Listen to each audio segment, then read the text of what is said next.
ብዙ ሴቶች ከማረጥ በኋላ የሚመጣውን የሆድ ስብ ወይንም ቦርጭ ብለን የምንጠራው እንደ እርጅና ምልክት ይቀበሉታል። እውነታው ሰውነት ሕጉን ቀይሯል እንጂ አልተሸነፈም። ኤስትሮጅን ሲቀንስ የሰውነታችን የስብ ስርጭት ማዕከል ስራውን ያቆማል። ዛሬ በማረጥ ወቅት ለምን የሆድ ስብ እንደሚከማች ወይንም ቦርጭ እንዴት እንደሚፈጠር በሰውነታችን ውስጥ የሚካሄዱ ሳይንሳዊ ለውጦችንና ለማስተካከል የሚረዱ ተግባራዊ ዝርዝሮችን እናያለን። እስከ መጨረሻው አብራችሁኝ ቆዩ። ማረጥ ምንድን ነው? ማረጥ ብዙውን ጊዜ ከ45 እስከ 55 ባለው የዕድሜ ክልል ውስጥ የሚከሰት ተፈጥሯዊ ሂደት ነው።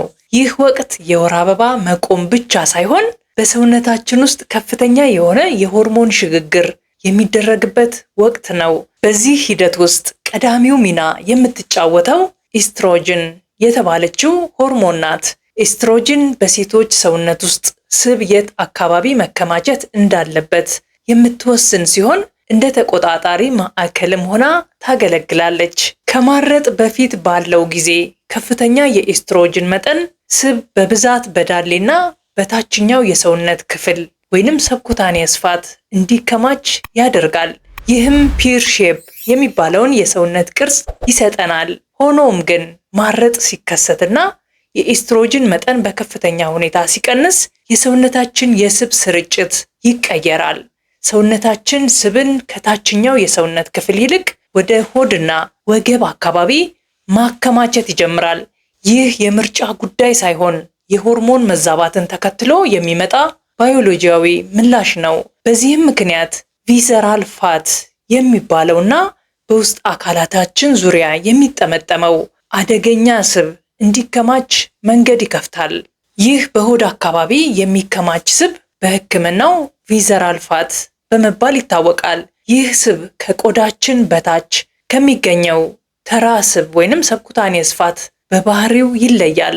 ቪሰራል ፋት ዝም ብሎ የሚቀመጥ ስብ ሳይሆን በራሱ እንደ አንድ የሰውነት ክፍል ሆኖ በማገልገል የተለያዩ ኬሚካሎችንና መርዛማ ንጥረ ነገሮችን ወይንም ኢንፍላማቶሪ ሳይቶኪንስ ወደ ደም ዝውውራችን የሚለቅ ባዮሎጂያዊ ንቁ ስብ ነው።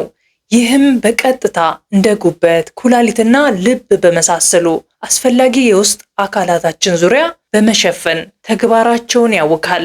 ይህ ሂደት በሰውነታችን ውስጥ ለረጅም ጊዜ የሚቆይ የውስጥ መቆጣት ወይንም ክሮኒክ ኢንፍላሜሽን እንዲፈጠር ያደርጋል። በዚህም ምክንያት ለደም ግፊትና ለልብ እንዲሁም የደም ቧንቧ በሽታዎች፣ ለኢንሱሊን መቋቋም ወይንም ኢንሱሊን ሬዚስታንስ እና ለሁለተኛው አይነት የስኳር በሽታ እንዲሁም ለተወሰኑ የካንሰር አይነቶች የመጋለጥ ዕድላችንን በከፍተኛ ሁኔታ ይጨምራል። ስለዚህ ከማረጥ በኋላ የሚከሰትን የሆድ ስብ ለመቀነስ የምናደርገው ጥረት የተስተካከለ ቁመናን ከመያዝ ባለፈ ረጅም እና ጤናማ ዕድሜን ለመኖር የምናደርገው ወሳኝ የጤና ኢንቨስትመንት መሆኑን መገንዘብ ይኖርብናል። ሌላው ከማረጥ ጋር ተያይዞ የሚመጣው ወሳኝ የፊዚዮሎጂ ለውጥ የሜታቦሊዝም ወይም የሰውነት ንጥረ ነገር መቃጠል ምጣኔ መቀነስ ነው። ይህ ለውጥ በዋነኝነት የሚከሰተው ሳርኮፒኒያ በሚባለውና ከዕድሜ መጨመር ጋር ተያይዞ በሚመጣው የጡንቻ መጠን መቀነስ ምክንያት ነው። የጡንቻ ሜታቦሊክ ንቁ የሆነ ህብረ ህዋስ ነው። ይህ ማለት ሰውነታችን ምንም አይነት እንቅስቃሴ በማያደርግበት ወቅት ጡንቻ ራሱን ለመጠበቅ ሲል ከፍተኛ ኃይል ወይም ካሎሪ ያቃጥላል። ለማነጻጸር ያህል ጡንቻ በቀን ውስጥ የሚያቃጥለው የካሎሪ መጠን በተመሳሳይ ክብደት ካለው ስብ ጋር ሲነጻጸር እጥፍ ወይም ከዚያ በላይ ነው። በመሆኑም በሆርሞን ለውጥና በዕድሜ ምክንያት የጡንቻ መጠን ሲቀንስ የሰውነታችን መሰረታዊ ሜታቦሊዝም ምጣኔ በከፍተኛ ሁኔታ ይወርዳል። ይህ ማለት ቀደም ሲል ይጠቀሙት የነበረው የካሎሪ መጠንና የአመጋገብ ስርዓት ባይቀየርም ሰውነቶ የሚጠቀመው የኃይል መጠን ስለቀነሰ የተረፈው ካሎሪ በቀጥታ ወደ ስብነት ተቀይሮ በተለይም በሆድ አካባቢ እንዲከማች ያደርጋል። ይህም ክብደትን ለመቀነስ የምናደርገውን ጥረት ፈታኝ ያደርገዋል። ሌላው በማረጥ ወቅት የሚከሰቱት ለውጦች ከኤስትሮጅን ሆርሞን መቀነስ ባለፈ በሰውነታችን ውስጥ ያሉ ሌሎች ወሳኝ ሆርሞኖች ላይም ተጽዕኖ ያሳድራል።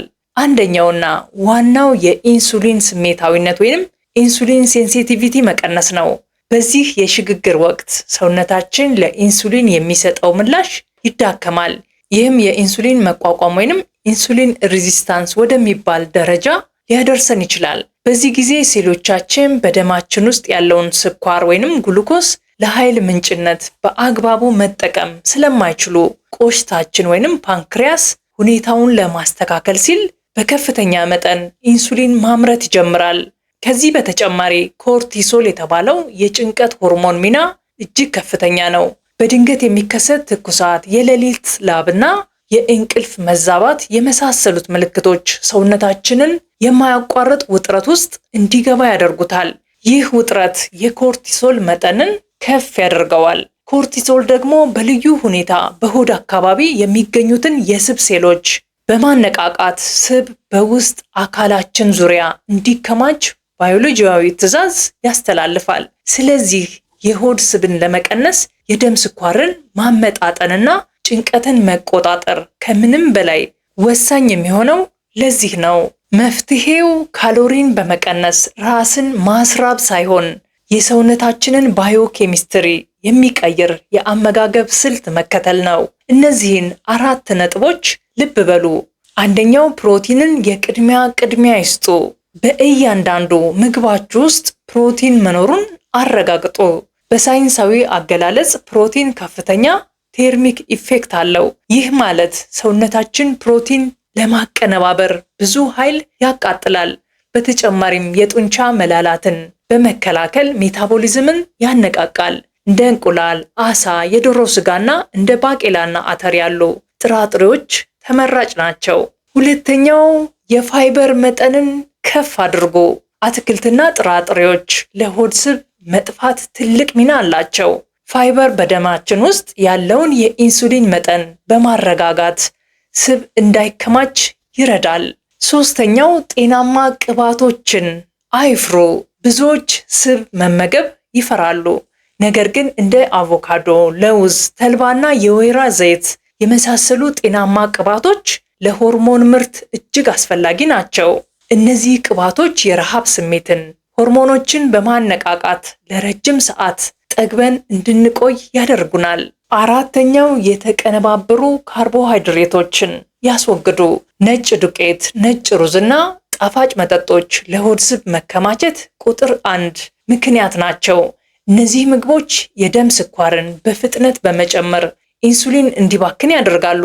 በምትኩ እንደ ገብስ፣ አጃ እና ጤፍ የመሳሰሉ ሙሉ ጥራጥሬዎችን በመጠቀም የኢንሱሊን ስሜታዊነትን ማስተካከል ይቻላል። ከአመጋገብ በተጨማሪ ሰውነታችን ካሎሪን የሚያቃጥልበትን መንገድ በዘላቂነት ለመቀየር እነዚህን 4 ሳይንሳዊ እርምጃዎች መተግበር ግድ ይላል። አንደኛው የክብደት ስልጠና። ብዙ ሴቶች ካርዲዮ ወይም መሮጥ ላይ ብቻ እናተኩራለን። ነገር ግን ከማረጥ በኋላ የጡንቻ መጠን ስለሚቀንስ ጡንቻን የሚገነባ የክብደት ስልጠና ወሳኝ ነው።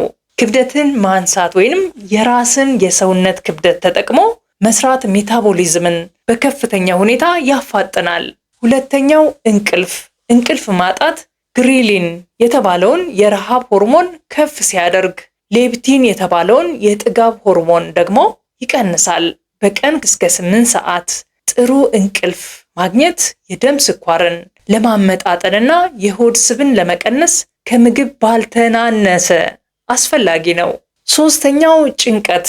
ቀደም ሲል እንደጠቀስነው ከፍተኛ የኮርቲሶል መጠን በቀጥታ ለሆድ ስብ መከማቸት ምክንያት ይሆናል።